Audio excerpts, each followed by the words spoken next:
Mancherial railway station ఆధునీకరణ పనులను BJP రాష్ట్ర ఉపాధ్యక్షులు వీరవెల్లి రఘునాథ్ పరిశీలించారు. వారు మనతో పాటు ఉన్నారు. చెప్పండి, రైల్వే స్టేషన్లో ఏం జరుగుతుంది, ఎన్ని కోట్లతో అభివృద్ధి?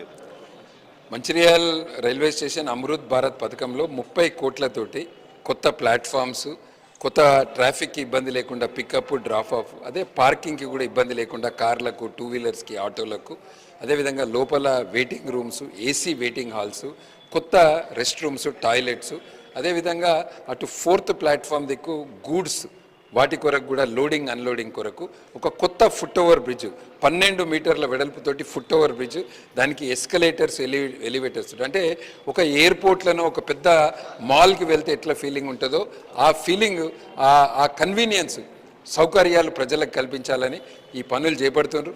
ఒక 2 నెలల్లో ఈ పనులన్నీ కూడా పూర్తయితాయి. మనం చూసుకుంటే ఒక పెద్దపల్లి పార్లమెంట్లోనే 100 కోట్లతోటి పెద్దపల్లి, రామగుండం, మంచిర్యాల ఈ 3 రైల్వే స్టేషన్లు కూడా ఆధునీకరణ పనులు చేపడుతున్నారు. వీటితో పాటు మార్కెట్ నుంచి ఎవరైనా కూలీలు కావచ్చు, విద్యార్థులు కావచ్చు, ఎవరైనా పెడెస్ట్రియన్స్ నడుచుకుంటా టూ టౌన్కి వెళ్ళే వాళ్ళ కొరకు ఒక కొత్త ఫుట్ ఓవర్ బ్రిడ్జ్ కూడా శాంక్షన్ అయింది.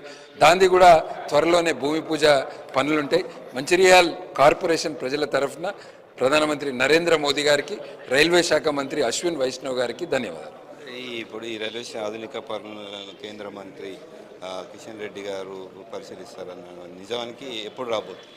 ఈ తొందరలోనే ఈ ఒక 2 వారాల లోపట్ల కిషన్ రెడ్డి గారు మమ్మల్ని అందరినీ కూడా రైల్వే స్టేషన్కి వెళ్ళి పనులను సమీక్ష చేయమన్నారు. చూసినాము. వారికి ఇవాళ మేము రిపోర్ట్ అందజేస్తాము. తొందరలోనే ఒక 1-2 వీక్స్లోనే కేంద్ర మంత్రి గారిది పర్యటన కూడా ప్లాన్ చేస్తాము. ఈ రైల్వే స్టేషన్ ఆధునీకరణలో కాంగ్రెస్ నాయకులు మాట్లాడుతున్నారు, మేము పార్లమెంట్లో మాట్లాడడం వల్లనే ఈ పెద్దపల్లి పార్లమెంటులో అభివృద్ధి జరుగుతుందని చెప్తున్నారు. దీనికి మీరేం చెప్తారు? సినిమాలలో ఫైటింగ్ అంతా అయిపోయినాక పోలీసుడు ఆఖరికి వస్తాడు. మన ఎంపీ, పెద్దపల్లి ఎంపీకి కూడా అట్లా అలవాటు అయిపోయింది. ఆయన ఎన్నడూ రైల్వే స్టేషన్ల ఆధునీకరణ గురించి ఆయన మాట్లాడలేదు. అమృత్ భారత్ పథకంలో 100 రైల్వే స్టేషన్లు ఉన్నాయి. ఆయన 100 రైల్వే స్టేషన్లు ఇవ్వమని చెప్పిండా? ఇది రైల్వే శాఖ మంత్రి, ప్రధానమంత్రి నరేంద్ర మోదీ గారు తీసుకున్న నిర్ణయం. వందే భారత్ గురించి కూడా ఆయన ఎన్నడూ మాట్లాడలేదు. మొత్తం అంతా అయిపోయినాక ఆయన మాట్లాడాడు. ఇప్పుడు ఆయన నిజంగానే చేయగలిగితే మంచిర్యాల రైల్వే స్టేషన్లో కేరళ ఎక్స్ప్రెస్ ఆపమన్నారు. మంచిర్యాల రైల్వే స్టేషన్లో కేరళ ఎక్స్ప్రెస్ మీ నాన్న ఎంపీ ఉన్నప్పటి నుంచి అడుగుతాను. పక్కకున్న కాగజ్ నగర్లో కేరళ ఎక్స్ప్రెస్ స్టాప్ ఇచ్చారు. మరి మంచిర్యాల రైల్వే స్టేషన్కి ఎందుకు ఇవ్వలేదు? నేను అడుగుతున్న ఎంపీ గారిని, మీకు పక్కకున్న రామగుండంలో కేరళ ఎక్స్ప్రెస్ ఆగుతుంది, మరి మంచిర్యాల రైల్వే స్టేషన్లో కేరళ ఎక్స్ప్రెస్ ఎందుకు ఆగుతలేదు? మీరు ఎంపీ గారు కదా, వెళ్ళి అడగండి ఒకసారి. పక్కకున్న సిర్పూర్ కాగజ్ నగర్ స్టేషన్లో ఆగుతుంది, అక్కడ బీజేపీ ఎంపీ ఉన్నాడు కనుక చేయించుకొచ్చాడు. మరి ఇక్కడ నువ్వెందుకు చేయించుకొత్తలేవు? ఇదే నేను అడుగుతాను వంశీ గారిని. మీరు ఏదైతే చేయగలుగుతారో ఆ పనులు చేయండి. మంచిర్యాల రైల్వే స్టేషను తెలంగాణలో 2వ పెద్ద రైల్వే స్టేషన్. మరి ఇన్ని రోజులు ఎందుకు పట్టింది వందే భారత్ ఆగడానికి? రామగుండంకి ముందెందుకు ఇచ్చారు? ఇవి మేము మంత్రి గారిని అడుగుతాను. మంత్రి గారు ఎంపీ గారికి ఏంటంటే అన్నిట్లా అయిపోయినాక ఆయనను కాంగ్రెస్ వాళ్ళు ఈ జిల్లాలో తిరగనిత్తలేరు, ఈ నియోజకవర్గంలో రానిత్తలేరు. ఇక మేమేదైనా చేస్తే దానికి వచ్చి దానికి క్రెడిట్ తీసుకుంటే ఆయనకు అలవాటైంది.